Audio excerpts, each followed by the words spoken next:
Welcome to the Nerd Party.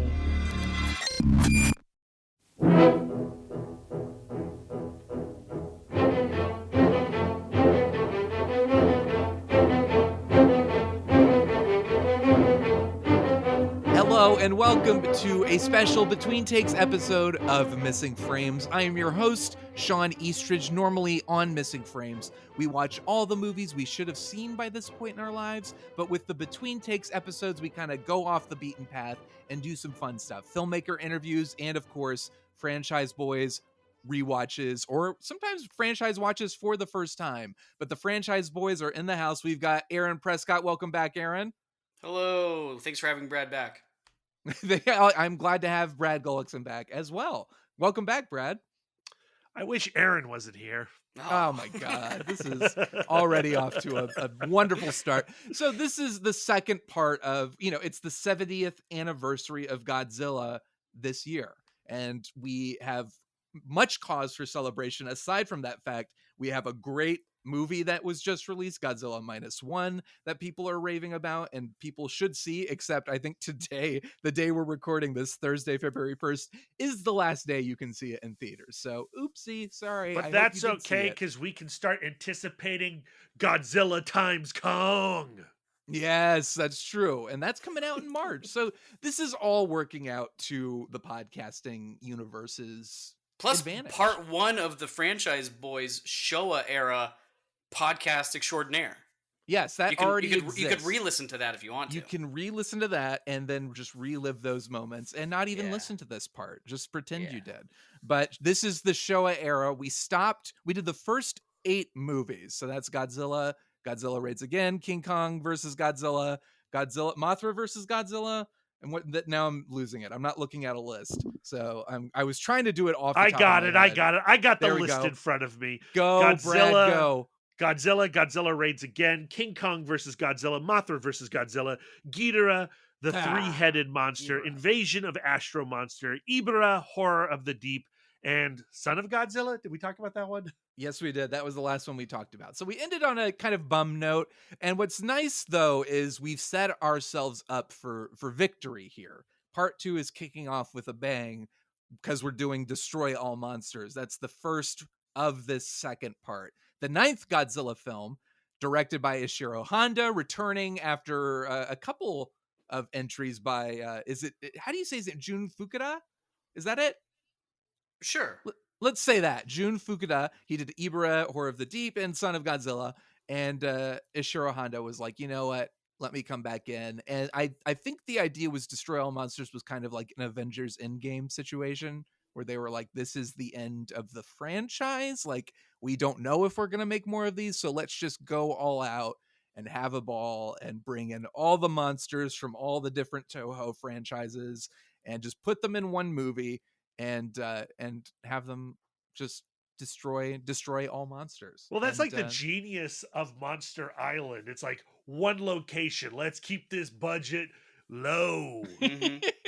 Well, they didn't, though, because then they eventually go out to different cities. Yeah, like they escape from Monster Island because they're being controlled by the evil aliens, and they all go to like the big like Godzilla ends up in New York, but like they go to specific landmarks in different cities and destroy them when they start going insane. And then the rest of it is it takes place in the distant future. 1990, is it 1990X or is it just 1999? It's hard they to usually keep put track. an X on there. They throw an X in there because it does look just like very futuristic. It's super sci-fi. We in stopped the using dub numbers. they say 1999. Okay, let's 1999 is just funnier. So let's say it's the distant future of 1999 where we have a colony on the moon and we have people in space and Monster Island. And this is, I'm pretty sure, the first appearance of Monster Island in the franchise. Well, I think. I mean, are they trying to say? Are they saying the Son of Godzilla Island is Monster is that a Island? different island? Like, I thought that was Monster Island. Right. You might be right. Maybe what I like to think is that the Ibira Monster Island was first the island, and then Godzilla. They got frozen out, and then he had his kid, and then he brought all his friends along. So I like to think that's like an evolving, like, kind of refuge for wandering monsters. The Monster Island became kind of the refuge, and Godzilla just Yeah. brought all his whole posse there, and they're all Yeah. hanging out there. So we'll That- say that's what I destroy it, think. even if it's not actually canonically correct. We are saying on this show that this is the first amazing moment of Monster Island as we know and love it today. We're That's all what you're okay saying. with Yes, that. That's a yes. bold statement. We're sticking with it. The But most miraculous thing about this movie is that it supposes that by 1999, all of the world has achieved peace. It's true. Even Star Trek was like, let's go forward a couple extra centuries before. Yeah. We're just give us a little bit more breathing room. But it is impressive, and it's. I remember watching Destroy All Monsters because I was just going through a list of like what are the best Godzilla movies, like what are the top 10 Godzilla movies, and feeling my way through the franchise for the first time. And this was around, I think, 2014 when Gareth Edwards' movie was coming out. So I was just trying to like, okay, well, let me just see a best of. And I remember being just kind of, and I've mentioned this before, but just being sort of taken aback where I was like, I recognize some of these monsters, but why is Mothra a caterpillar now? And who are these? Why is there just a dinosaur that's supposed to be a what is going on? And why are we in outer space? And what's happening? I didn't know the lore, and that this was 9 movies into a franchise that had established that space aliens were involved in this. And I don't think that's like a unique situation. I think a lot of people get to Destroy All Monsters before they see many of the other films because it is lauded so much, and because it's called Destroy All Monsters. How do you not want to watch that movie? It is a badass title for sure. It's one of the best titles in the franchise, but that's a fair point. I think I will say for people who are like haven't taken the plunge yet, I think it really helps to watch them in order, because you just get more out of it. You understand a little bit more of the lore. You can kind of appreciate what the franchise is doing and where it's going. But it was definitely Destroy All Monsters for me. The first time I saw it was an overwhelming experience. But watching it in the context of the franchise and watching it understanding kind of the more outlandish and ridiculous components of Godzilla, especially the Showa era, it's definitely a much more enjoyable movie, and it's a blast. I think there are movies that you can probably skip, and I think maybe at the end of this episode we should determine what are the best Godzilla films of the Showa era. Definitely, because I like, does everyone need to watch Godzilla Reigns Again? True. Look, I'm not going to argue. The answer is no. Yeah, and like you can skip Son of Godzilla, right? Yeah, you don't. I mean, all you need to know is that there is a Son of Godzilla, and he does show up. Like, he's the first to arrive at the big battle at the end, and it's like, what is this guy doing? Like, I think he hasn't been in this whole movie, and now he's here to fight the fight. Why does he look like that?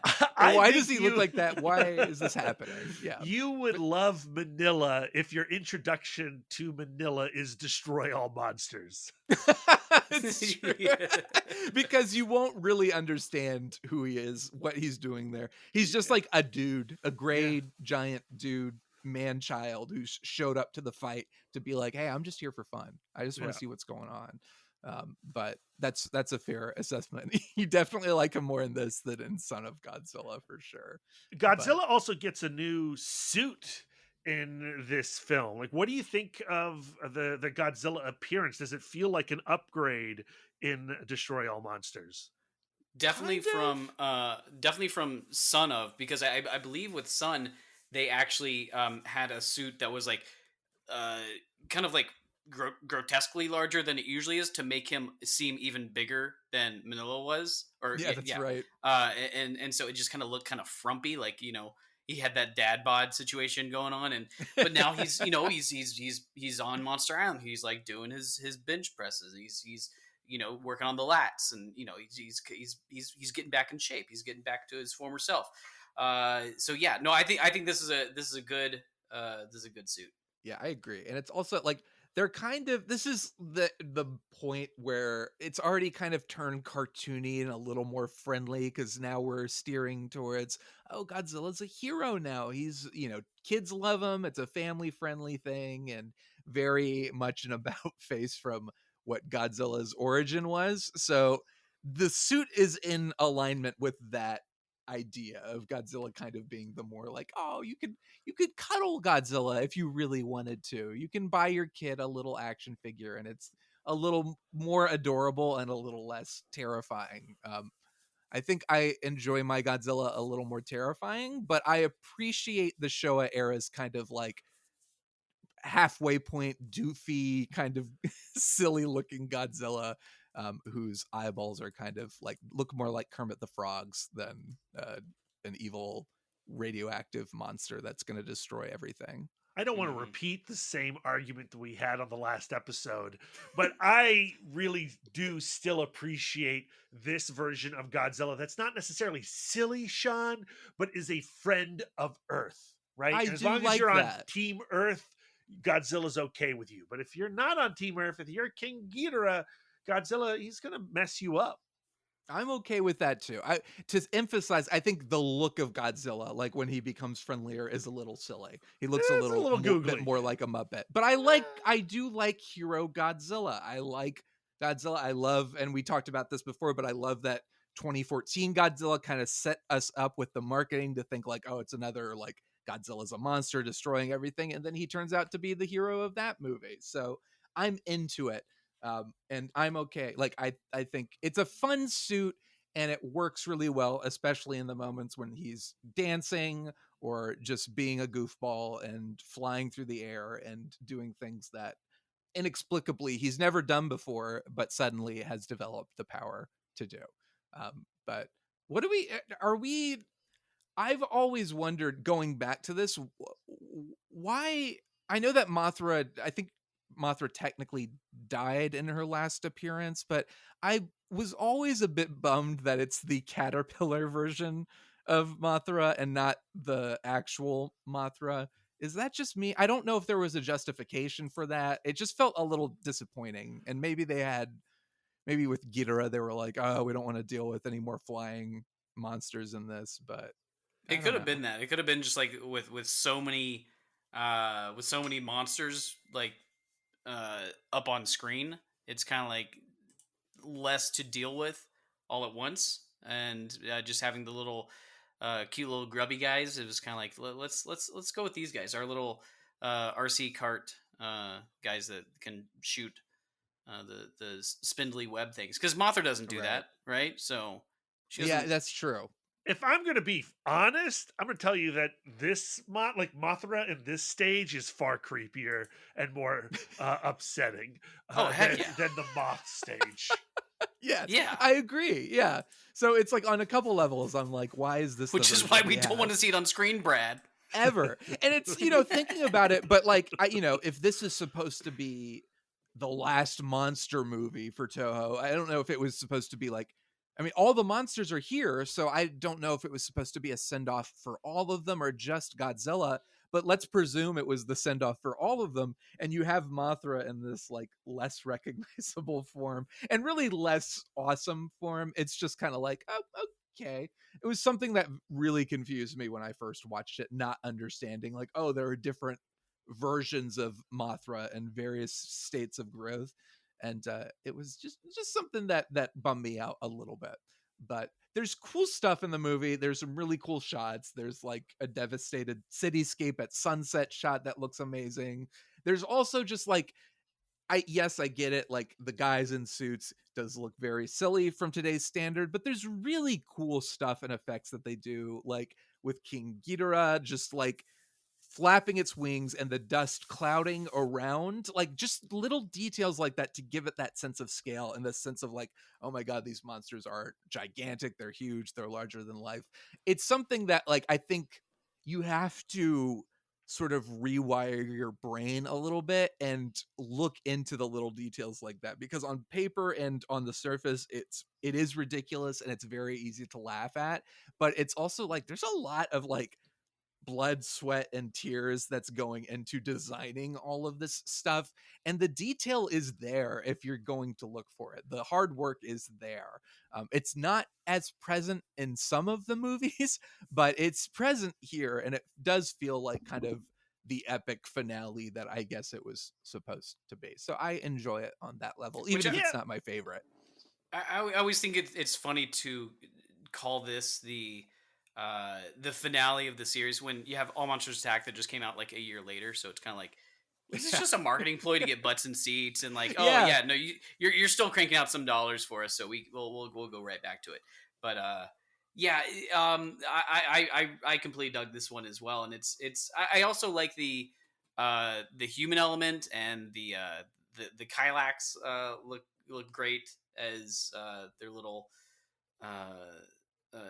with taking over the monsters and everything.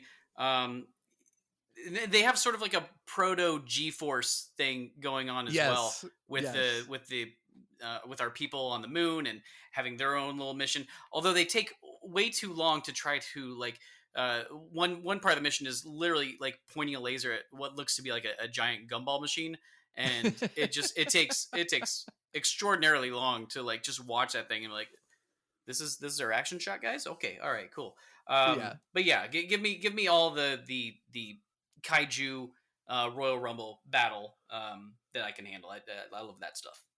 And to go back to a point that you were mentioning earlier, Shawn, about having to like switch your brain into a different mode when watching Godzilla, I think that is true.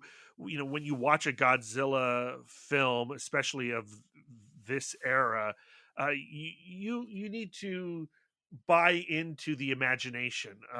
And I feel like there's a lot to appreciate with the monsters, not just in the design of the action, but in the acting itself. The monster acting that you have on display in Destroy All Monsters is strong.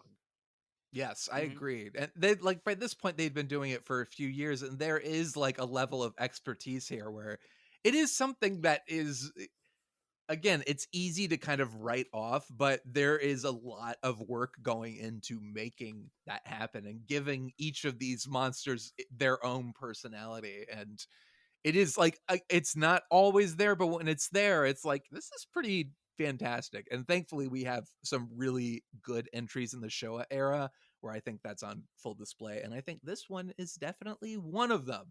So final ratings. How many monsters would you destroy for in honor of Destroy All Monsters? Aaron, we'll start with you. I'm gonna give it a solid 3.5. Brad, how about you?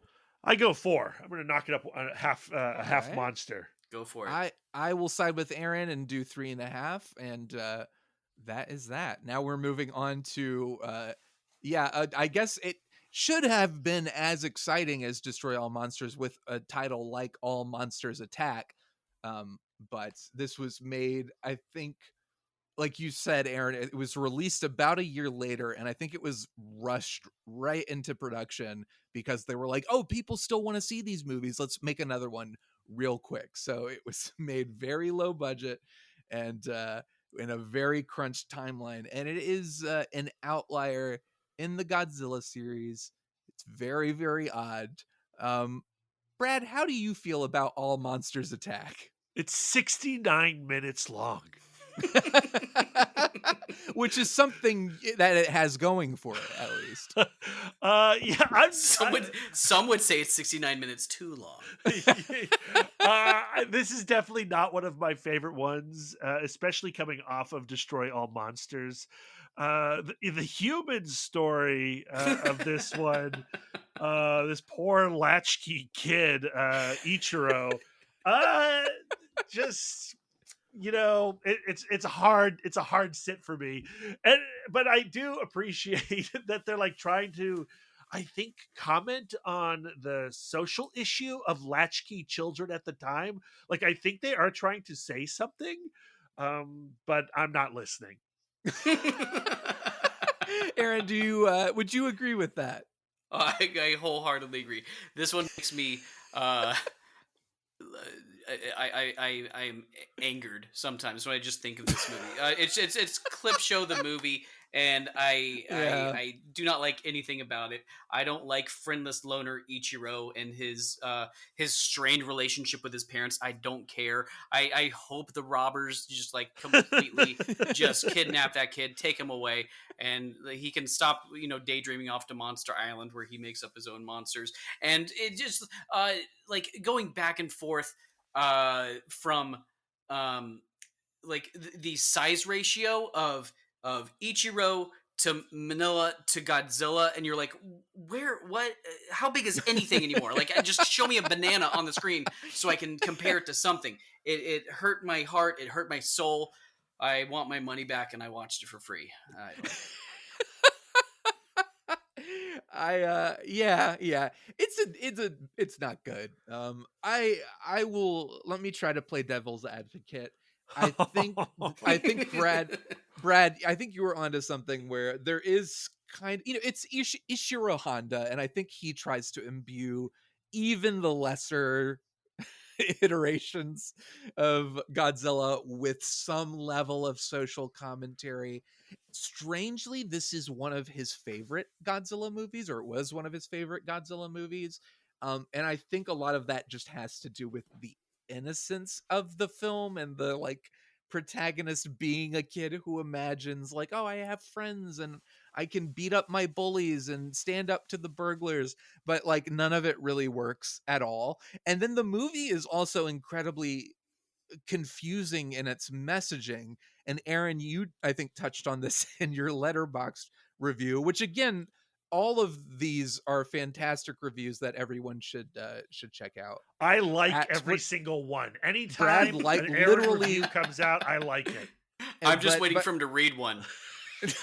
Exactly. I will encourage everybody to read them, because for me, going through these, it was a lot of fun to go to your reviews, Aaron, and reference them. But you bring up, there's kind of like a like Home Alone. Maybe John Hughes was a big All Monsters Attack fan and Yeah. got some ideas for Home Alone from this movie. But the message of the film is incredibly confusing. So it's like, be your own person and like stand up to your bullies and your fears. But then at the end of the movie, after he stands up to the bully and fights him, then like they were taunting him and trying to get him to like abuse this worker who I The can't poor remember. painter just doing his Yes, the job. painter. This guy, they're like, yeah, go like scare him and make a noise and knock him off the ladder and it'll be funny. And it's kind of like, well, that's kind of cruel. And he refuses to do it. But then after standing up to the bully and being like, yes, I'm my own person, he then goes up to the painter, scares him, and the guy falls off, and all the kids laugh at him. And it's like, wait a second. Has he like gone full circle and now he is the bully? What is Ichiro is a straight psychopath. We need to understand this. That's what is like it's hard to fully dismiss this movie because it's so bonkers, and the fact that the movie ends with this kid becoming a terror himself, it just is like the icing on the cake of this very confused, morally abhorrent movie. Well, I started to do like a little bit of research in just like the trajectory of where these movies were and in the history of Japan, and like how they were influenced by the times, because by like 19 what I read like 1960 1969. well 19 well, yeah, but in 1960 the total attendance of like theaters was like 1.2 billion, and by 1980 it was only 200 million in attendance. Wow. And so you just see this nosedive, and it's pretty much, it seems like it was because of the birth or like the widespread, kind of fanaticism of television, because we had our moment in like the 50s, but we still had a big Hollywood movement, and we did see our influx, but then we had kind of resurgence in our with our 70s with New Hollywood. But with these movies, it kind of felt like it was like push out what we can with the limited budget that we can, because in 1964 they had the Olympics, like I think the sale of TVs like went up to like 90% of all households had a TV, and so like ticket sales just completely plummeted in Japan. So there's parts of me that completely understands why this would be out there, and I do kind of like part of me wants to reach over the aisle and shake shake Sean's hand, because I do see that there is some sort of message that Honda is wanting to show, but I also want to reach back over and shake Brad's hand, be like, I don't care. Don't tell me this story. This makes no Right. sense. Please take it back to where it belongs and bury it. I guess my appreciation is more of like, you know what? If this is one of his favorite films that he did, I think that's sweet that he likes it so much. I just wish I liked it at all.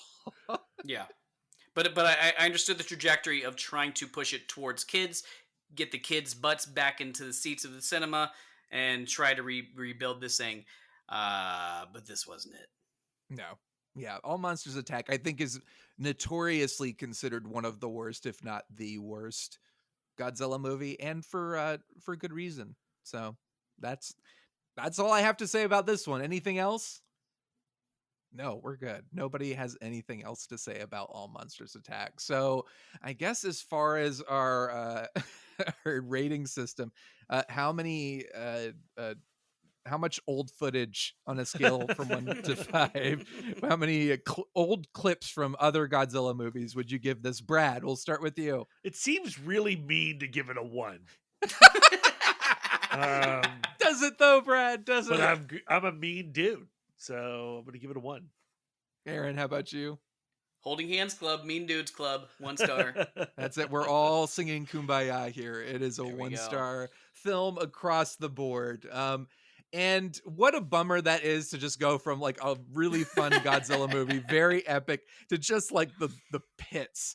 But speaking of the pits, speaking of the drudge and the sewage and the awfulness of pollution and grossness, and Oof. What a transition. That's what people come to Missing Frames for, just the masterful transitions.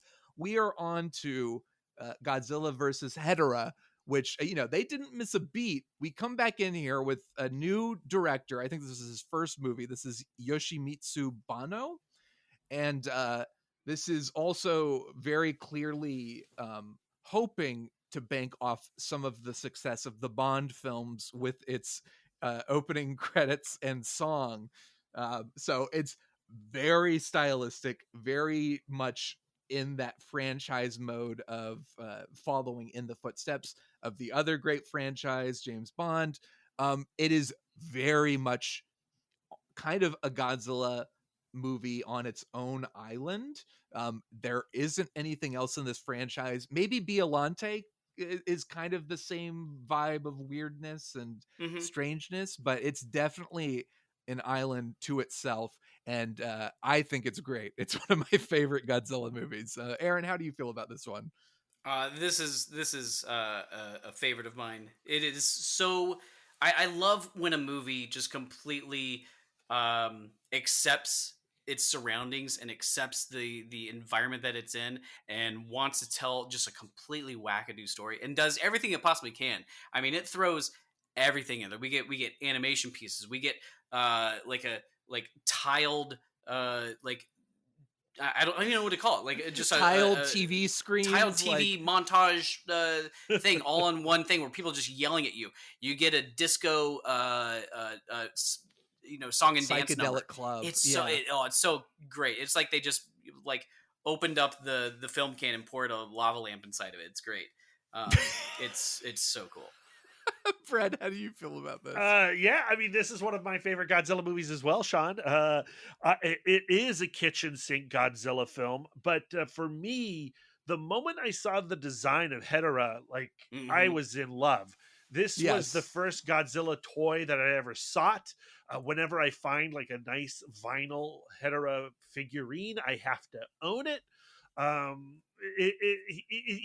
He's just so cool. And then when he becomes like that flying sludgy disc, it's really upsetting. Let's just call it like it's Godzilla's fighting a poop monster in this movie. Yeah. That's like at the end of the day, and that's that's part of why it is so wacky and also part of why it's so great. Well, the movie is at the end of the day, aren't we all fighting poop monsters? We're all fighting poop monsters of our own, really. That's just life, baby. That's the message of the film. The film is incredibly heavy-handed with its messaging. You know, you look at the last film and it's like, we're going to comment on latchkey children, and now it's like, we're going to comment on pollution. Yes, The world is dying. there's literally the theme song that plays more than once throughout the film. Yes. Is like, everyone died because the pollution, we're terrible, and humanity sucks, and we ruined the earth. And it's like, this is great. And you This can is play great. it today, and Yep. we still haven't learned anything. No, yeah. Yeah, like I like the James Bond stuff. I like the music. I love that animated sequence. I love this the kid. Like, I love everything about this movie. It is such a good time, and it's breezy. It's yes, Yes. longer than 69 minutes, but it still rips. It still goes by really quickly, and I'm sad when it's over. I am too. And I do think, like, a lot of what makes it so breezy and appealing to watch is just how weird it is in comparison to every other Godzilla movie. There's been some weird stuff like, aliens and outer space and all that stuff, but this is just a different kind of psychedelic and strange. And I mean that, like, with all, like, so much love. Like you said, Aaron, like, there are animated interludes throughout the film that just kind of are inspired by nothing but, like, work. I feel They're inspired nothing- by the planets dying. This is like, so much of the messaging is in that those animated sequences. It's true. Yeah, that's a good point. I also am, like, horrified by this. There's one of the many, many images that we see in that wall of TVs is a baby that they put in sludge that is just not happy at all. Somebody And, is definitely just punching I that thing just- low, like somebody, below the screen. like, just like, yeah, put the baby there while it's crying and miserable. And I'm just thinking, like, good Lord, this is Japan in 1970s Japan. What were they on? Because I want some of it. Yeah, and like, it is a film of a new decade, right? You know, we've entered the 70s. This is 1971, and you can feel this decade in this film. It does feel Yes. like a big shift from the last batch of Godzilla movies. Very much a sense of, like, okay, we got to get the kids again. We got to get the kids, but maybe some older kids. Like, we'll throw in some, like, rock music, and kind of like the young kids are protagonists. They have, like, a bonfire where they they, like, ring in the end of the world with a dance party. It is an insane movie, and I'm here for. Isn't all there a of part it. where Hedorah, like, just like blobs right over him? Yeah. And, Yes. and they turn into skeletons, and like you see like just an old couple to the side just like watching, Yeah. like a bunch of Yes. pervs. Like, oh my gosh, It's great. but it is, like, I think part of, like, all of this is hilarious and wacky, but it is kind of disturbing too. It does have Yeah. that Yeah. like weird Yeah. psychedelic, like, it kind of, like, puts you on edge a little bit. A lot of the Hedorah stuff, like the injuries Hedorah causes, like the guy who, in the opening, the dad whose face is half burned off, and it's like, whoa, Mhm. this is nasty. And Hedorah is just kind of nasty in general. There's lots of, like, just shots of sludge and gross polluted, like, something or other going through the streets. Like, he invades the dance club and it goes down the stairs and everyone's terrified. Like, there's And some I gross almost stuff forgot in about it. that shot you were talking about, the dad at the very beginning when he's diving, and the kid out on the shore with his knife just waiting for him, and Hedorah just comes right over and he free willies him right in the Slices torso, it, just yes. slice is great. What a But shot. it's also, like, a very, like, there is, right before that, there's the shot of the kid just alone standing at the edge and just, like, Yeah. yelling for his dad, and it's like, this is very, like, this is sad. It's Like, dark. this is very disturbing. This kid, like, the dad just died, presumably, and this I- kid's just by himself. Would love to know what the reaction was like when this movie first came out, because it is so funky, and it, like, I almost imagine it's like Batman Forever, not to bring up Yeah. that franchise debate. But it's just in such stark contrast with the films we had just gotten, and like, maybe it was a bridge too far for some Godzilla fans at the time. I know it got mixed reviews according to Yeah. Wikipedia here. But Now, apparently, it was Roger Ebert's favorite Godzilla Yes. That movie. makes total sense. I mean, look at his Russ Meyer movie. It's practically Godzilla versus Hedorah.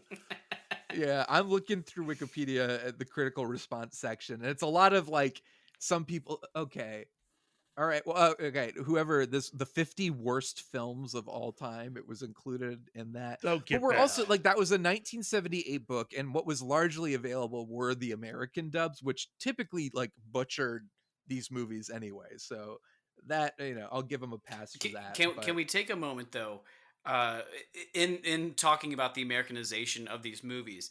Out of every single Showa era Godzilla movie that was not just redubbed, but usually, frequently, and almost always retitled, Godzilla versus Smog Monster kind of rips. Like that's Yeah. a good title. It's a good title. It is good, but it also distracts from the fact that it is a monster made of poo. That's all it is. You would prefer and Poo I Monster? Okay, I'm I fine. I'm fine I with that. want them to lean into it and just call it Godzilla versus the Pooh Monster, because honestly, you're like, I kind of need to watch that movie, and then the movie will live up to the title because you're like, that is a Pooh Monster, but also the rest of the movie is so insane that it's like, this is, you know what, I I don't want this movie to be called anything else. I love the fight with Godzilla because it genuinely, Godzilla, I think, really comes across as our hero. It's interesting to have like a showdown between the old threat to, quote unquote, the old threat to Japan, Godzilla representing like the atomic bomb, and now this new threat, pollution, and now Godzilla has become the defender of Japan against this new threat. But it's a genuine like smog monster Hedorah. He's pretty, as silly as he can look, is pretty creepy, and there's some really effective stuff, and it's very disturbing, and it's definitely a foe that you're like, oh, this guy's really like laying into Godzilla. Like this is a good fight. Like it feels like there's some actual stakes, and Godzilla's in danger of losing this one. I think it also kind of needs to be said that at this time you start to see the transition into not a more mature styling of Godzilla fighting, but you get to see a little more graphic, I guess, because I think at this time the original special effects artist Eiji Tsuburaya, I believe he passes away the next year, and within this one and like the last film, he was really just kind of on as a supervisor sort of position, and just kind of was like overseeing things but not really in charge of things. And so that's why you start to see like the a little more graphic stuff. There wasn't as much blood in this one, I don't recall, but there's still some more like little tiny things that were a little more felt like scandalous for a Godzilla film. And that was because I do kind of appreciate what Tsuburaya wanted to bring to it, because he had such a fascination with bringing magic to kids specifically, and so I love that part of it. But I also do like seeing some blood and guts every once in a while. So I'm conflicted. But I think we get to see that here a little bit in 1969 or 70, or where are we? 71? 72, 71. 71. 71.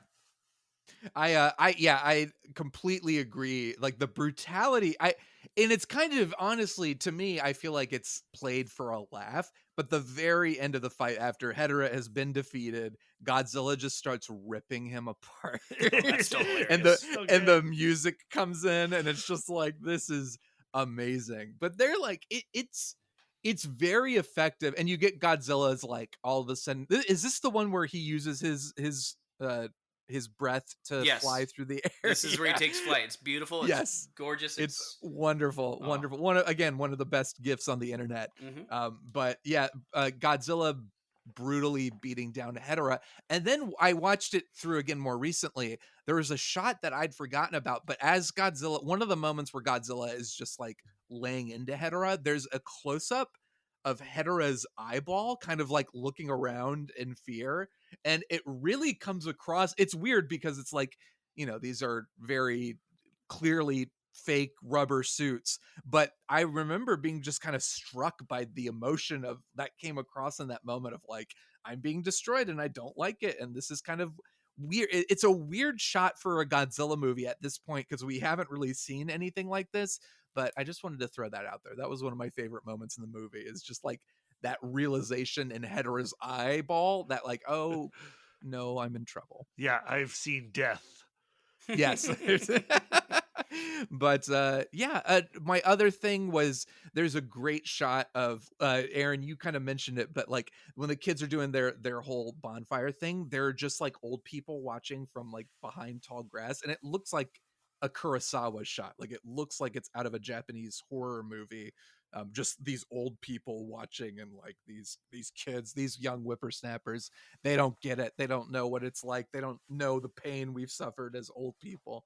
And I was like, that's pretty cool. So that's my 2 cents on Hedorah. More than 2 cents. I think it's one of the best Godzilla movies. But I would say the only thing, like, I love the weirdness and the just the kind of avant-gardeness that it approaches. But I will say the one thing kind of takes me away is the ending battle. As much as it does have some really cool moments, it kind of takes forever to get there. It feels like it just kind of lays right there with Godzilla, with Hedorah, and just kind of like there's nothing else going on. You're just kind of like, and so you have to wait for him to lumber over, and you have to wait for him to go over here on this side, and it takes a bit out of you. Like you feel like you're doing a little bit of a workout right there. It does, try to keep the pace up.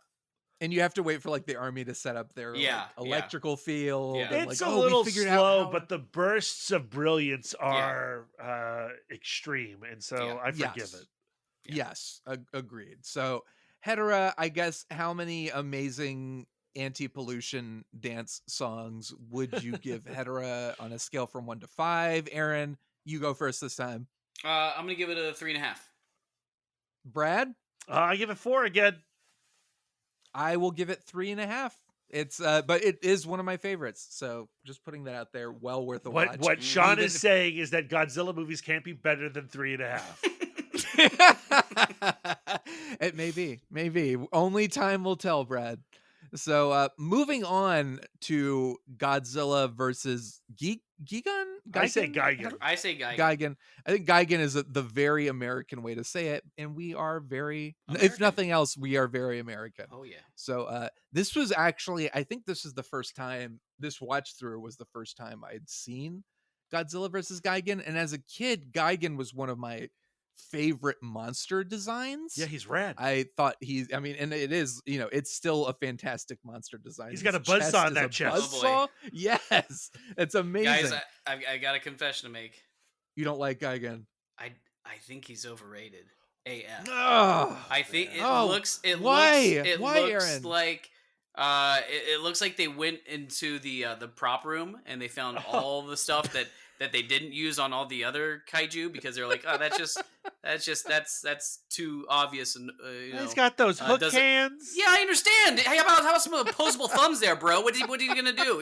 He's gonna stab your ass. That's what you're gonna do. That's all he can do. That's all he can do. And that's guess all what he needs to do. Except he's got a buzzsaw chest. I'm gonna go behind a door. I'm gonna go behind a door with a doorknob, and I'm gonna close it. And there's nothing he can do about it because there's no opposable thumb to open that door. Smash right through it. No, that's not. No, sorry. He is not a velociraptor. He's not going to learn how to open that door. Not coming through. He doesn't need to with a chainsaw chest. He seems. It's like he's too cool. He's got the laser eyes. He's got the spikes coming here and the spikes coming there and the talon hands and it's too much. He is too cool. I mean, he's no Hedorah. I agree, but I won't take this. Bashing of Gigan on this podcast. Yeah, Gigan's a cool action figure to own. I'm bringing it. So if you stepped on a Gigan toy in your house, you would be bleeding. Yeah, if you did for some reason have the burglars from All Monsters Attack in your home, you would want Gigan action figures all over your floor to protect you and yours. So yeah, unfortunately, we're watching him in a movie. We're not using him as toy defenses. That's true. That's fair. To be next time I see you, I'm gonna cut you with my Gigan. So Godzilla versus Gigan, first time watching it for me, and I was expecting it to be a little bit cooler, a little bit. Oh. The plot is just as cool as Gigan's look. I'll tell you that. I wanted it to be as cool as Brad and I think. Gigan is. I'm gonna table flip this podcast table. All righty. Like the opening, with like these insects coming in to like take over the theme park. It's upsetting. It's upsetting, and I feel like that's actually happening at Disney World right now. You may be right. Yeah. First of all, the main character in this is he is a comic book artist, I think, or graphic. Yeah, manga. Manga or manga, comics. Comics or manga. Yes. So he is hired by this theme park, which is a front for these cockroach aliens. But it's a weird thing. It's They're the same plot of Gremlins 2. What? Because David in Gremlins 2, he's the concept artist. You know, he's doing everything for the clamp industries. He's doing the same thing for the clamp industries. Oh no, he's right. Yeah, as this manga artist is doing for these insects. Man, oh man! Well, but I didn't understand. Gremlins 2 is far superior. I'm not going to argue that. That's right. The theme park, the Godzilla, whatever. It's called like the piece. Like, it's called World Children's Land. World Children's Land, and it's supposed to be a representation of like world peace. And it's like, why Godzilla though?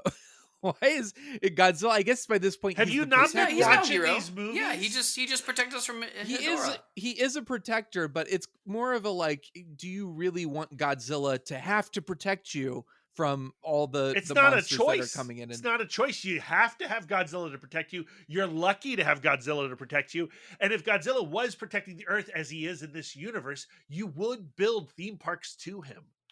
That's fair. Okay, good point. All right, I scratch that. The world would be much more peaceful if every national park had a Godzilla tower in them. Yeah. Like, I think that is something I will not argue with at all. I have been, you gentlemen have shown me the error of my ways. But as far as this movie goes, so we have cockroach aliens again. And Gigan doesn't really show up for what feels like hours. It's a long time. I literally, I checked the timestamp because I was like, how long does it take for Gigan? And I think it's like 40 minutes into this 89. It's 20 more minutes. Movie. So about halfway through the movie, Gigan shows up. And I am not into the humans in this one as much, so that it really makes me feel that 45 or so minutes to get to Gigan. And then once Gigan shows up, he needs King Ghidorah to help him out. That kind of bummed me. I was like, Gigan, you have a buzzsaw chest. You don't need Ghidorah. Let's let Gigan shine. And just to let you know, I'm gonna hurt Brad's feelings again here, and I don't mean to. Like, this isn't. I'm not meaning to do these things. Yes, he is. Godzilla gets Anguirus to help him out. Yeah. Who is the most pathetic tag team partner in kaiju history? Like, there's no worse teammate he could have called for. Manila. If he had called Manila in, that would have been a bad call. You know what? Manila probably would have been a distraction for Gigan. They would have looked over. He was like, "Oh, what the hell is that? That's not right. I don't love Anguirus. That is not your kid. You are not the father." This is not the Royal Rumble that I would pay $50 for pay-per-view for. Yeah. But I still just really like the Gigan design. That's all I'm saying.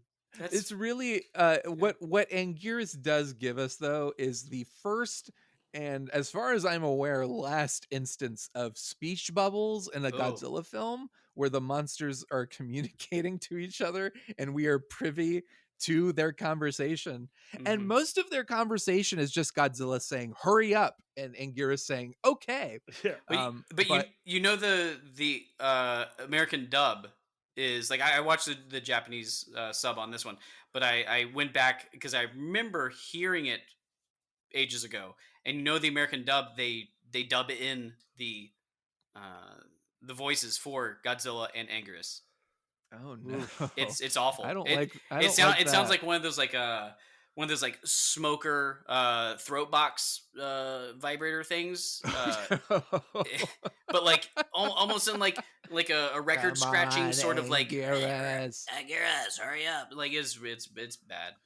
It was a Yeah, that's choice. not what I What was want it my like? Godzilla What was to it sound like? Can you like. say it again? I just YouTube it, okay? No, Just, I Just want to hear your rewind, just version rewind of it. it. I'm good. They take forever to get to the like Godzilla. Literally half the movie, Godzilla and Anguirus are swimming, and Godzilla is like, "Hurry up, we got to get there," and it's taking forever. And Gigan and them That show is up. not in Gremlins 2, by the way. So. None of that is in Gremlins 2, which is frankly, I don't want much of this in this movie. So they finally get there and they fight, and Gigan is cool, and I think this is the first like actual blood splatter we get in a Godzilla movie. Like when he buzzsaws Godzilla's shoulder, there's like an actual Quentin Tarantino spray of blood. That I think was this shocking. was the first big one, and like I said, this was the first year away from Subaraya's death, and so I think it was just kind of like, oh, we kind of have we can add a little more red dye to the Right. I don't know, The monster blood. yeah, the monster blood. And the But movie it's also does have like a ton of stock footage in it too, Mhm. which is upsetting when it's only 89 minutes. Right. Yeah. Well, it's also weird, like, because tonally, yeah, there's definitely Hedorah seems like a more mature movie than this for sure. But yeah, the violence is a little bit more graphic. And there's even like the truck drivers. Is this the one where they like have like just nude women in their Yeah. truck, or is that Megalon? It's one of them. But there's just like, it's like, is this supposed to be? It's like about a Godzilla theme park, and it's silly, and the protagonist is silly, and the aliens are silly. But then there's like these moments of brutal violence and also nudity. Like, who is this for? Who is this for? I don't know. But for me, wanting to see Gigan in action and then kind of being like, oh, Gigan's here, but also he needed King Ghidorah to help him. It would have been more fun if it was just him taking on Godzilla and Anguirus. But, you know, you can't win them all. And this one, I feel like I didn't win, but I don't know. How do you guys feel about it? I feel like I can't gauge how you guys actually I feel really about this like one. the beginning. I like the setup of the film. But I mean, you know, like I don't think it's the worst Godzilla movie. And Gigan No, is it's really not the worst. cool. And I think Anguirus is a solid tag team partner. He's not the best. He's no Mothra, but you know, he's there in a pinch. Yeah, the speech bubbles make up for. I a like lot, the I speech think. bubbles also. I do think the speech bubbles are fun. I think they could push it even further, and I think it's thematically correct considering that our human hero, is a manga artist. Mhm. Yeah. Mm. Well, it is weird. It's again, that's another like kind of very much leaning towards the kids angle. Like it's like family friendly, like, oh, they're talking to, like, that's what's weird. The spurts of violence versus like, oh, fun speech bubbles. We're kind of like joking. Tonally, it's all over the place. But Aaron, do you enjoy this one? How do you feel? This one's a little bit of a trek for me. I have to get through it. Like I said, Gigan, I understand why he looks cool. I think it's a little too forced. I feel it's like the kid that's just like that's trying to spike up his hair into a mohawk, but he's really just a tool. Just Let's give him more pouches. Yeah, exactly, more pouches. This is the Rob Liefeld of kaiju monsters. And yeah, I'm not a big Anguirus fan. He does have the reverse spike power lunge, which is what I'm going to call it. But Godzilla has to hold the other guy still in order for him to do his power move. And other than that, like he's literally just like flailing around on the ground. So it doesn't do anything for me. The space cockroaches are a real treat. This is all I really want out of this movie is the Godzilla Tower. That's all I want. Agreed. And I also, this movie does have the truly magic moment, that the kind of magic moment we can only get in the movies, where I think Ghidorah crotch zaps Godzilla, and Godzilla has a very intense reaction to being zapped in his crotch, where he kind of dances around a little bit and then grabs his crotch in agony. really one of the top cinematic moments of all time for sure. Yeah. So I will give it credit for that. We also get what I am sure was not an intentional homage to the 400 blows, but the last shot of Godzilla looking at the camera, I was like, oh yeah, 400 blows, great. Oh, I need to go back and watch the ending again. Some Truffaut. We got some Whoa. Truffaut in a Godzilla movie, of Yeah. course. Great. That's all I have to say about this movie. That's So it. final ratings. How many Godzilla theme parks do we give Godzilla versus Gigan, Aaron? Two theme parks. Brad, how many theme parks would you give? How many theme parks would you give Godzilla versus Gigan? I give it 2.5. I give it an extra half star just to be more positive than Aaron. Okay. And I think it is also worth noting that this was Nakajima's final time wearing the Godzilla suit. He's been playing Godzilla since the original movie, and this is the movie that he goes out on. And at least he kept doing a couple more movies after All Monsters Attack. Yeah, that's true. I think I am siding with Aaron on this, and I'll give it a 2. Love the Gigan design, don't love much else about it. But thankfully, Gigan, Aaron's favorite kaiju, has a chance to return in the next Godzilla film, which is Godzilla versus Megalon. And I was confused for the longest time because I think on the Criterion channel and in a lot of the stills you see of this movie, it's Jet Jaguar in the photo. So for the longest time, I thought that was Megalon, and I didn't realize Megalon was actually just kind of a lame beetle monster. But as I understand it, Toho asked kids to submit entries for a potential monster in an upcoming Godzilla movie, and the design for what would become Jet Jaguar was the entry that won. So Jet Jaguar definitely does look like a child designed it.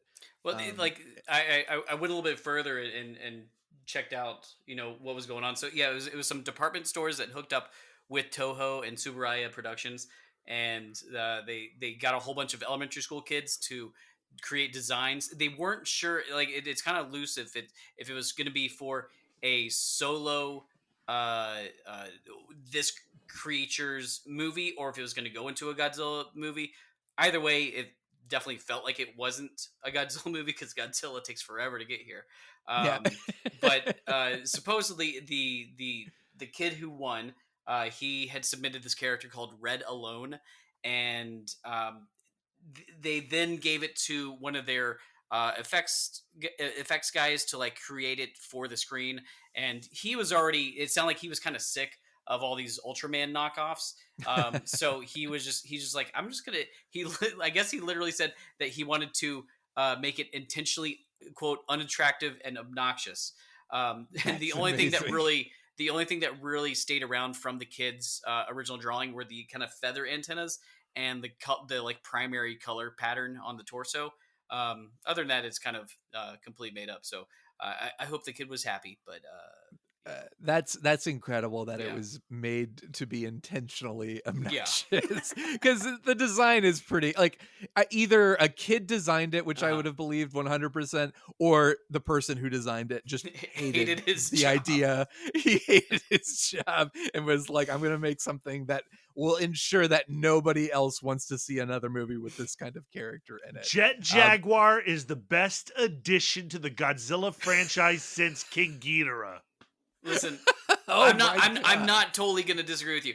As dumb as he looks, I don't think I would either. As dumb as he looks, I kind of love him. I love him. Here's what I have to say about Megalon. It's very, very short. Aaron, yes, it takes way too long for Godzilla to show up to this movie. There should be a Bechdel test for what makes a Godzilla movie, and this barely passes. It barely passes. The movie is a slog to get through. It's a miserable watch until the ending. It is the fight at the end of this movie where Godzilla and Jet Jaguar team up is maybe top five favorite Godzilla fights. No, it is number one fight of the Showa era. That's is hands down. It is. Yes, I agree with Okay, that. okay, I think okay. it is for me to But have been. Brad, please tell us how this Pulp Fiction-esque plot at the beginning of the movie really just solidifies this as an all-timer. Please, Seatopia. Tell me more about the Seatopia. Seatopians. Tell me more about the Seatopians. Yeah, they're no good. They're no good. You gotta watch out for In them. concept or as They're like bad guys? dudes.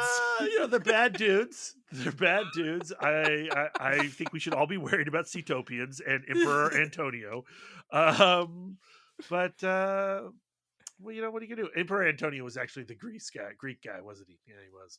Edit that out. Close I have enough. no idea who you're talking about. No, you could have just said that, and I would have nodded and agreed. You sounded confident. I don't know enough about Look, Brad, you are the Seatopia expert on this show. That's why you're here. You know more about Seatopia than anybody else. So okay, it's not the best, but I love the mech design of Jet Jaguar, as obnoxious as it is. I like the team that makes Jet Jaguar go. I like the humans around Jet Jaguar, the Seatopian stuff, whatever, the Megalon stuff, whatever. But then when you get to that fight scene, I mean, it is an all-timer. And I think it's no joke. I think it's worth the trip that it takes to get there. And the trip Agreed. is not the worst trip that we've taken in this Godzilla franchise so far. You can't keep saying that when we've watched All Monsters Attack. We get it. We know. All right. Yes, there's always going to be something that didn't make the cut. But can we? All right. Let's run over the plot real quick of what these Seatopians are trying to do. Why are they trying to get Jet Jaguar? Does anybody remember? They crickets. You know what it is? They hate people. No. They are literally to seek their revenge on Tokyo. They need to capture Jet Jaguar to guide Megalon to Tokyo. That's it. He's literally just to be his taxi driver to Tokyo, and then they're done with him. That's smart. That's smart. What do you mean smart? I mean, you can't handle Megalon on your own. He's not there to handle Megalon. He's literally just there as like, he's a follow tugboat. me. He's a tugboat. He's the tour guide. Somebody go get their car and tell Megalon to follow behind. It's a wild little story, but nothing more can be said. The legit kaiju Royal Rumble that this thing ends on is so much fun, and it's like the best. Like, you see this like this great love of Japanese wrestling like kind of infused into this thing, and you see like Godzilla comes out and he's like pumping his chest and like stretching out his arms like he's ready to go, just like you watch like a wrestler come from like the back of the screen down the catwalk and into the ring, and he looks like he's doing the same exact thing. And Jet Jaguar's just like, I'm gonna get big for no reason. Let's do this. And they team up. And I've got three wrestling moves I'd like to propose to you guys of what we can call these moves to hopefully trademark these, make some money off it. Who knows? So first one we're calling the Upsy Daisy. Okay, this is when Jet Jaguar chucks Megalon up in the air like a complete punk, and then Godzilla blasts him down to earth with his atomic breath. We're calling that the Upsy Daisy. You guys like that? It's amazing. It's amazing. I love it. All right, number two. This one's called. All right, this is when Godzilla completely Jansports on the back of Jet Jaguar, and he sends a radioactive blast at the feet of Gigan and Megalon. We're calling that one the Backpack Attack Pack.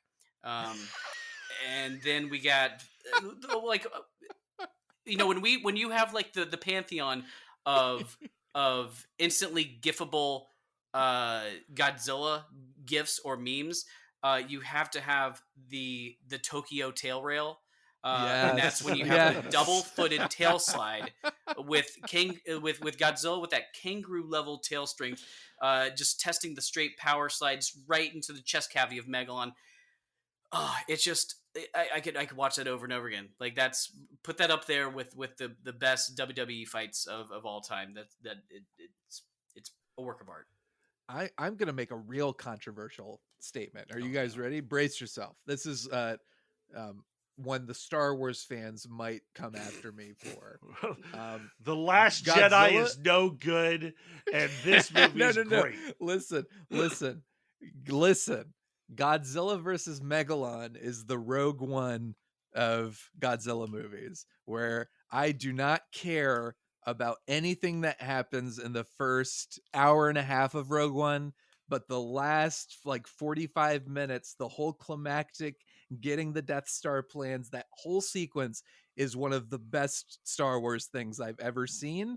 It's the same thing with Godzilla versus Megalon, where the movie is a slog. I'm bored. I don't like it. I think it's a piece of crap. And then we get to that ending, the climactic battle, and I'm like, this is one of the best fights. Like you said, I think it is probably the best Showa era battle. And definitely for me, like, if I were to rank my favorite battles in this entire franchise, it may very well be like a top 5 for me. It's that good. But that's my controversial throwing dirt in the eye of Rogue One fans. Have you watched Andor? I love Andor. Okay, we can still be I friends. love Andor. Okay. But Rogue One I don't dislike, but I'm one of those people who's like, it's not that good, but the last 45 minutes are that good. In fact, they're better than that good. But it just occurred to me, I could have kept my mouth shut and kept my family safe, but I just had to throw my Star Wars shade out there. So my thoughts. I was expecting more pushback, but I don't hear any I mean, disagreements. I'm afraid that I'll just go ahead and say that I don't like any of Rogue One. Ooh. Oh my goodness! Okay. All right. All right. Happened. I don't believe you. This has become I like a Rogue the Vader One thing podcast. at the end a little bit. You like the Vader? Oh my goodness. A little bit. And I like the opening scene in the grass with Mads Mikkelsen. We got to continue, or this is going to be the end of the franchise. Megalon, keep going. Look, Megalon is not a good movie, but that fight is fantastic. Brad, how many Godzilla Jet Jaguar handshakes would you give Godzilla versus Megalon? I give it 3, and it probably is all because of the last sequence of the film. But it's a hefty sequence. Like it's not. It's it's more than just like the last scene. And I like the crew around it. It is like a more kiddie movie. Like this. You can see why Godzilla. Most of the movie does, like, it feels like, oh my god, like they're appealing to that, like, just the children. Practically a cartoon. It is, and it feels like a movie great, where it's like, yes, of course, a child designed this robot, and it just feels like that. And then again, the fight kind of throws you for a loop where you're like, well, I wasn't expecting to like enjoy any of this, but I do. There's also, I wrote a note here about the guy and the kid in the storage container. It's basically, I want to say that Steven Spielberg saw this movie and was inspired to nuke the fridge as a result. 100% that moment. Yes, so I thought the same exact thing. Just putting that out there as well. Aaron, what would you get? We could do handshakes, or we could do the flying kicks, the legendary flying kick. There's so many. So many. This is 2.5. I enjoyed it up. That end is like nothing else really works for me. Up until that very end piece, the device to get Jet Jaguar, they could have just literally done anything and said Jet Jaguar is like, I don't know, he houses, I don't know, some sort of new powerful weaponry that blah blah blah. Who knows? But they were like, please be our taxi. I would almost give it an extra half star for the U.S. Poster of good of Megalon and Godzilla on top of the Twin Towers. It's so good. I love that poster. Yeah, it is a great poster. Yeah, but 2.5. I agree. I'm on the same page as Aaron. 2.5, and a lot of that is just the love of the fight, as I've already mentioned. But there we go. Moving on to Godzilla versus Mechagodzilla. Man, we are blowing right through these. So this is probably one of the ones I actually remember watching as a kid the most. And it's primarily because, Mechagodzilla, he's so cool. Especially as a kid, you're like, Robo Godzilla, I am into that. I distinctly remember as a kid 2 moments. The birth of, not the real Godzilla, but the fake Godzilla, the Mechagodzilla, the floating rock. For when the volcano explodes and the rock comes out of the volcano, for some reason, as a kid, my friend and I thought that was the funniest thing ever, and we would just watch it over and over again. And then I remember being like really horrified by the moment where fake Godzilla rips open Anguirus's mouth and just how gruesome that is. Yeah, it Brutal. really is. But this is one of the ones that I remember watching as a kid and enjoying as a kid, not loving so much now. I'm actually, for a villain as cool as Mechagodzilla, it's the same thing as Gigan for me, where I'm like, we couldn't have had a better movie, but I don't know. Brad, how do you feel about that? It's interesting that you say that this is the one that you watched the most as a kid, because I feel like I didn't see this until much later. I would always watch Terror of Mechagodzilla, the film that comes after this one. It seemed like that was the one that would be in the video shops. Yeah, I mean that one. Yeah, 'cause it was not unpopular. to jump ahead, but like their Terror of Mechagodzilla is a direct sequel to this, which I more explicitly, I think, than any Godzilla up to this point has been like a sequel. Like I don't think any of them have been that directly connected. But like you really could do either or. Like you don't really need to see Godzilla versus Mechagodzilla to understand Terror of Godzilla.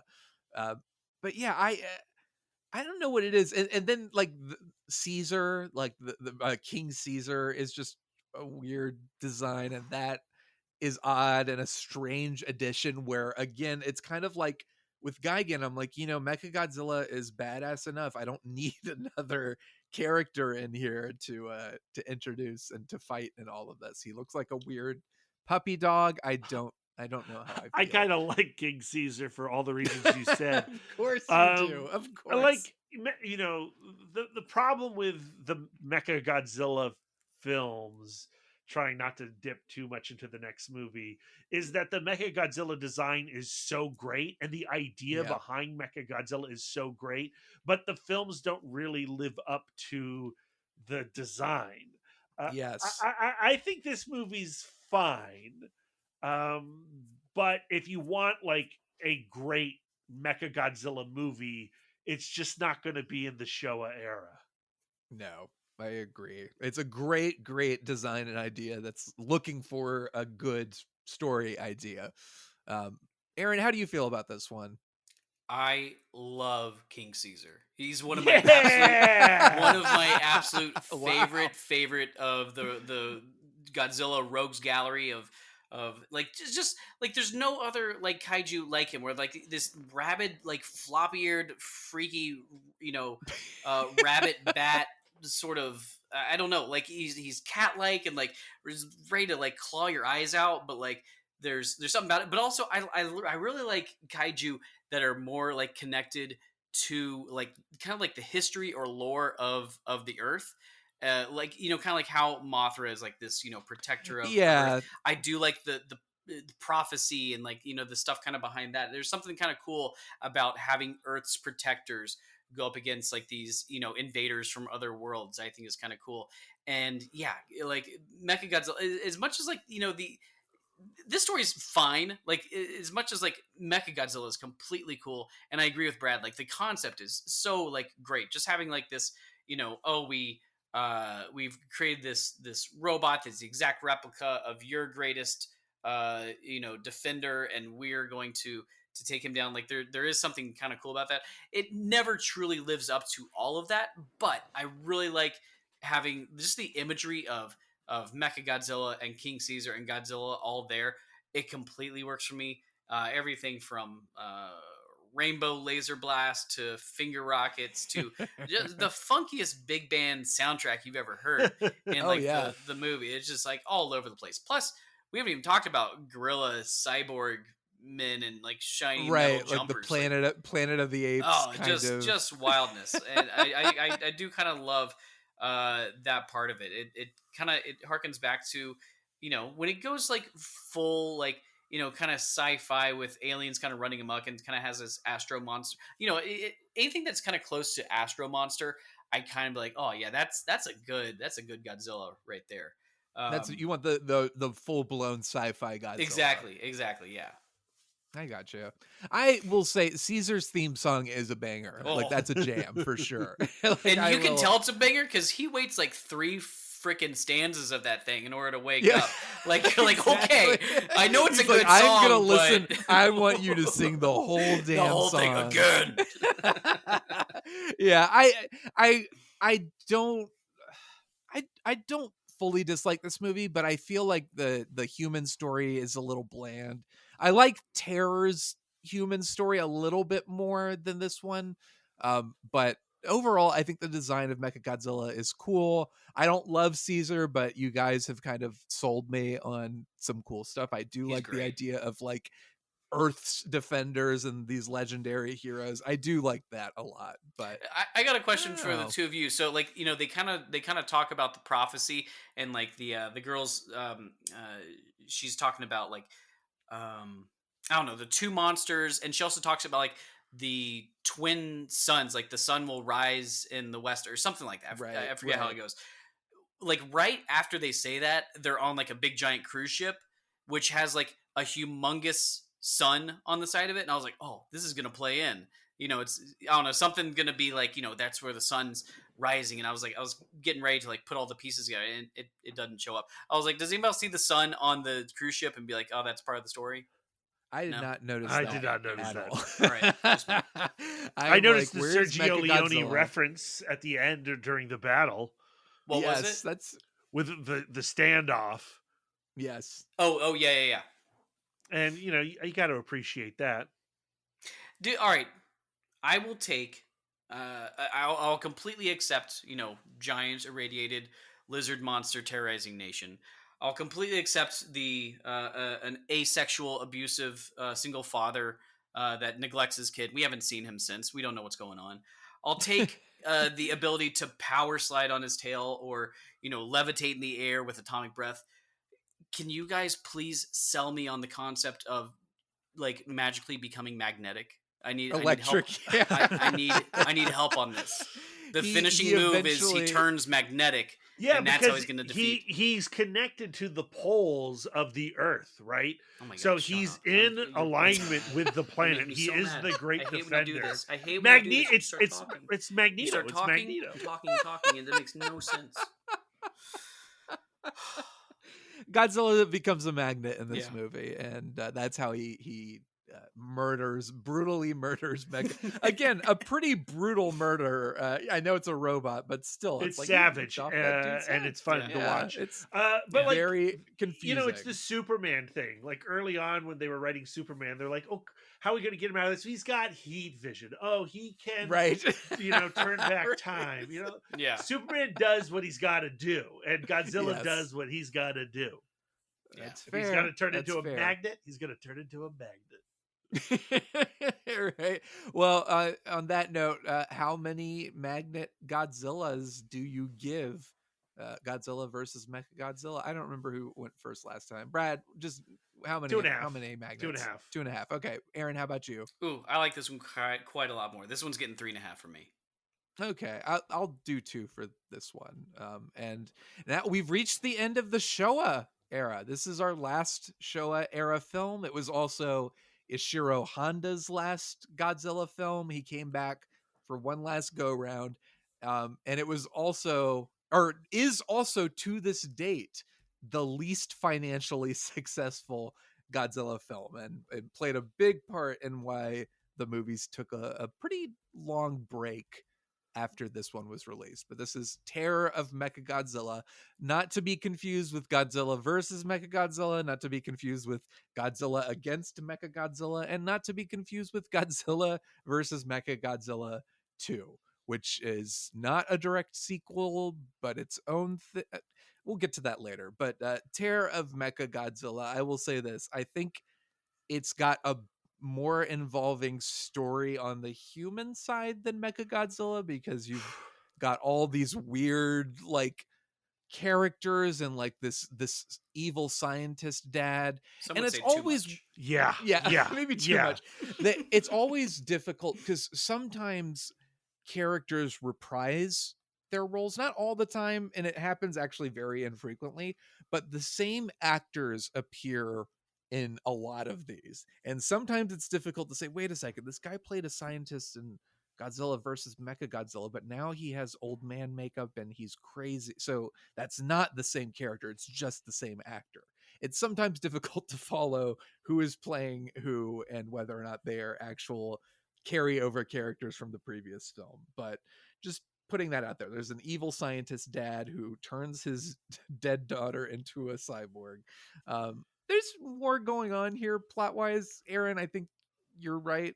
You're right on the money. It might be a little bit too much, but it's a little bit more involving than Godzilla versus Mechagodzilla. I was a little confused as to why the mad scientist was mad and why he was mad at his people. Because is it because they had stolen his secret 11 herbs and spices? Is that what it was?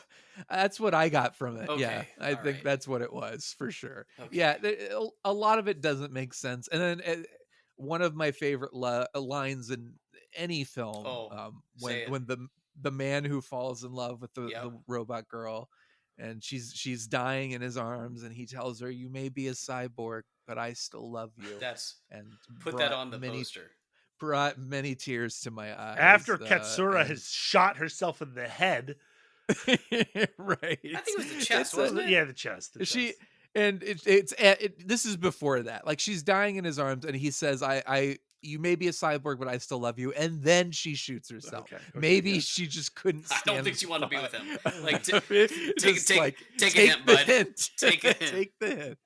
But it's, it is kind of, it's cool that Ishiro Honda came back and had one more, but it also is not surprising that this was not super successful. It was convoluted. There were parts of it. Yeah, the whole thing for me just kind of ebbs and flows all over the place. It takes way too long and says way too much and brings way too many characters in to get to that point. But I do like the kind of the final battle, not necessarily the battle itself between the kaiju, but the way it kind of splits up and tells kind of the two stories of what's going on the surface with Godzilla versus the Titanosaurus and the Mechagodzilla 2 versus what's going down below with the Interpol guys and the cyborg lady and the mad scientist. It had a nice split, a nice flow, and it was much more somber, and I kind of dug that that's what Honda was going for. It feels like Honda is always going for some sort of thematic journey as opposed to just big spectacle. Like, whether we agree with it or not, right. He gave us All Monsters Attack, and there was a theme there. Even again, if Brad and I don't want it, we don't want it. But he's going for something, and I feel like he was going for something, and this had that sort of feel to the end that had a little more gravitas than just like, oh, here's a cool finishing move. Which I also really like. So, I'm a split personality here. I do like that Godzilla rips off Mechagodzilla's head again, nice. But then Mechagodzilla is prepared for this and sprouts another tiny head to fight off Godzilla. How do we feel about Titanosaurus? He's fine. That's the worst kaiju. Worse? That's the worst one. Dude, there's one that looks like a straight T-Rex. What is his name? Yeah, I don't. Maybe they're the same. They're one and the same.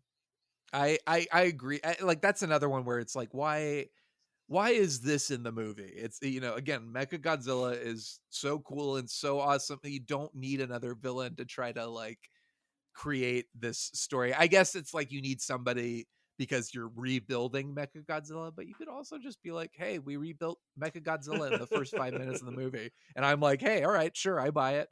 I don't need to see the whole process. That, like, almost every time there's an advanced alien race that can travel through space and time, reach us, create these shape-shifting appearances and stay hidden and all this other stuff.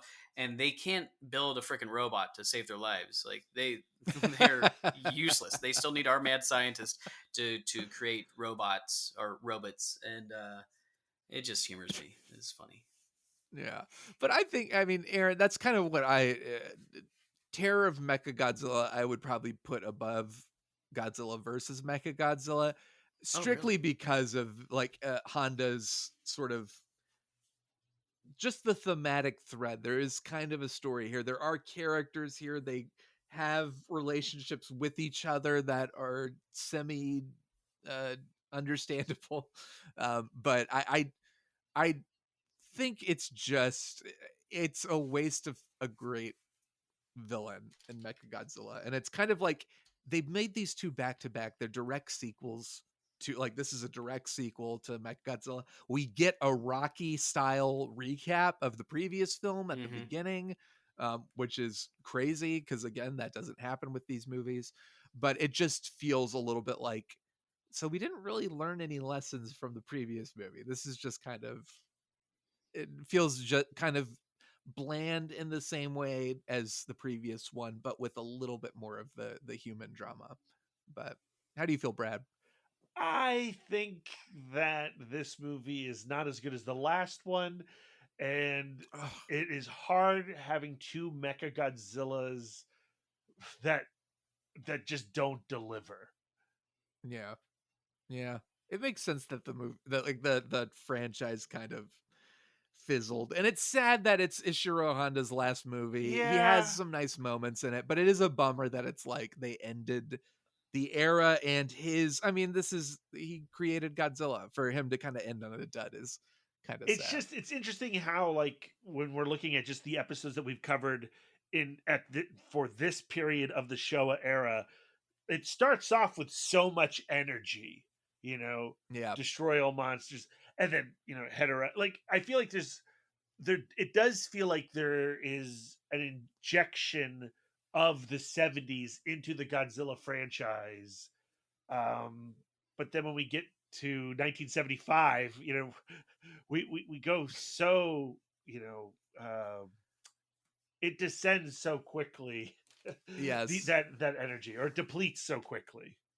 Yeah, there's a lack of ideas and also just a lack of budget, and it feels tired, and it gets tired very quickly. Maybe that's what you're feeling also, is the tiredness from the people making the films. Yeah. Like they bring in some new voices, but they keep going back to the well of Honda, and we all love him, but maybe his heart wasn't really in it. I mean, I don't want to do a value judgment. Because I don't know. Yeah, but sure, and that's speculation. fair. I mean, Honda was on the record as never being a fan of, like, oh, all of a sudden Godzilla is like a friendly dinosaur and defender of Earth, because it's clearly not the original intention. But he was game, and he made it work, and he delivered some really fun Godzilla movies that, while they are the complete antithesis of his Godzilla, the original Godzilla, are still good and still fun. And I think I'm glad he got to do more. It's fun that he got to do different shades of this character. And it would have been nice to see, like, Destroy All Monsters should have been the last Showa era movie. I'm saying, like, all of the ones that we love, like Hedorah and the final fight in Megalon, those should come before Destroy All Monsters and things. But it would have been nice if maybe that had been the last one instead of Terror of Mechagodzilla. We could have maybe had Mechagodzilla and Destroy All Monsters at the end. It's a little bit of a bummer, but it's such a great legacy to leave behind that it's like, whatever. You win some, you lose some, and for the most part, you won some. Yeah, that's sweet. That's it. Anything else to say about Terror of Mechagodzilla? No. I'm excited for the next era. Yeah, I am too. I think Heisei may be my favorite era. But real quick, Terror of Mechagodzilla. How many cyborg love interests would you give it? I give it 3. Not as good as the first Mechagodzilla, but I still enjoyed what he was trying to do, at least by the end. And maybe more of like a legacy send off. I enjoyed it. Brad, how about you? I gotta go 2. I'm happy that Aaron likes these last 2 so much. I should watch it through his eyes and his brain. Come on over. If only we could. You know what, Aaron? You may be a cyborg, but I still love you. What do we do now? Like, do we rank the Showa era? Do we pick our favorites? Like, do we want to do, like, do here the thing ones you need that to see? I suggested earlier, because it was my plan of picking the Godzilla movies that you have to watch. Like, if I'm like, down let's with curate a list. I am into that. I guess. Well, I mean, kicking things off, obviously, the first Godzilla. You gotta is watch the mandatory first viewing. Godzilla. Beyond just like, oh yeah, it would be fun to watch Godzilla movies. Godzilla is a great film, and you should just watch it because it is a great film. Godzilla Raids Again. I think we can skip that one. I think we can also all skip agree on King that. Kong versus Godzilla. Yes. I think so too. And honestly, and we'll get to it, not to spoil. And I think we might have talked about it a little bit, but there is a King Kong versus Godzilla movie that exists. That is more recent. That is a lot better than that one. I agree. So I just agree. putting that out there. Mothra versus Godzilla. Mothra versus Godzilla. You gotta watch. Yes. And you Yes, gotta watch absolutely. Mothra Shawn, the solo film. I know. It's I true. do. I need to watch that. Yes, I need to get around to that. Ghidorah, I would say, is a must watch. I would agree. Yeah. Invasion of Astro Monster, I would say, just for the dance. I think is you worth gotta it. watch Invasion of Astro Monster. For me, that's Okay, a must, fair. Ibara and Son of Godzilla, I can skip. Yes. Skip. I mean, Ibara is like, it's got some goofy stuff in it that's like, It's not bad. a It's not terrible bad. watch. It's not bad. You don't need to watch it. No. Destroy All Monsters, obviously Gotta yes. watch. All Monsters Attack, obviously no. Godzilla versus Hedorah, 100% Gotta watch. yes. And then I would probably skip Gigan. Honestly, I don't know if that's one I would put on my must-watch list. I I honestly, think- as much as for what I like about them, I don't know if they're essential needs to watch to completely understand Godzilla. It does kind of get into the cliched sort of what it takes to make a Godzilla movie. At least what I think what the outside spectators would say, this is what it takes to make a Godzilla movie. Just Godzilla versus blank, fill in the blanks, throw some darts Yes. at like, oh, space aliens, mind control, villain from another movie, go. There's lots of that. Right. I think you Yeah, have and to Gigan- watch Megalon. I think you have to watch I Megalon think, for well, Jet here's Jaguar. what I would say. I would say skip Gigan and watch the last 30 minutes of Megalon, because you could really jump into the movie without knowing anything and be like, sure, yeah, Jet Jaguar, giant robot, teams up with Godzilla, I'm into it. I think I've said it before, I'll say it again, it's one of the best fights in this entire franchise. And then sadly, I would say skip both Mechagodzillas. I mean, like, they're not my favorite, but I think you have to pick one just because the Mechagodzilla concept is so important later on in the franchise. I think we can go with Godzilla versus Mechagodzilla. Okay. So we got 1, 2, 3, 4, 5. Because you got to get the King 6, Caesar in there. 7. So we got that's about 7 of 15 movies, about half of them. Yeah. And then I mean, you can throw in like and a quarter of, so 7 and a quarter, and the quarter being the ending of Megalon. So Just then, watch everything except for All Monsters and Raids. We're good. Yeah, that's fair. That's Aaron's curation. We know where he is. I am also curious to know, of the Showa era, what you think is the best Godzilla movie. And for Shawn, let's say other than yes. 1954 Godzilla, You can skip because that that's one. obviously the best. I don't know about that. Oh, you wouldn't say that's your favorite? Not for me personally. Okay, well, what's your favorite? Well, my favorite is Godzilla versus Hedorah. Okay, that I would say outside of Godzilla, 1954 Godzilla, that's my favorite as well. Aaron, what about you? I don't know. This is.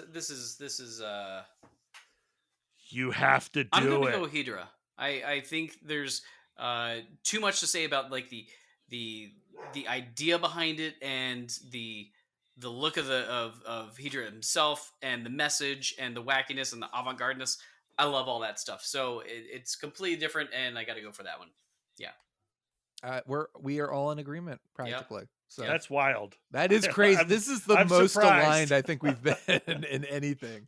But all right, well, this has been great, and the journey will continue. We will be back continuing the 70th anniversary celebration of Godzilla with the Heisei era, which again I think might be my favorite era of Godzilla. Lots of good stuff to look forward to. Aaron, where can the good people on the internet who are listening to this episode find you out there? You can find me at A Cool Hand Fluke. on Letterbacks. Goodness gracious, Letterboxd, Instagram, Threads, and Twitter and whatnot. I don't say much, but I do like to write some reviews. So come find me on Letterboxd. When he says He when he does like says to things, lurk. they're worth Yeah, it. They're worth it. I tell would that to say. my wife. Brad, how about you? You can find me on all social medias at Mouthdork, including Letterboxd and Blue Sky and Threads. And then, of course, I host Comic Book Couples Counseling with my wife, Lisa. Our latest episode is a very long conversation with Todd McFarlane. I kept trying to end that Oh conversation, my and Todd God. was like, nope, we're still Good. talking. Good Good for stuff. him. Absolutely. And I'm at Shawn Dorman on Twitter and Shawn Dorman05 on Letterboxd. Find me there. And don't look at my Godzilla rankings yet, because there's more to come. So stay tuned. Thank you, everybody, for listening. We will see you at the movies.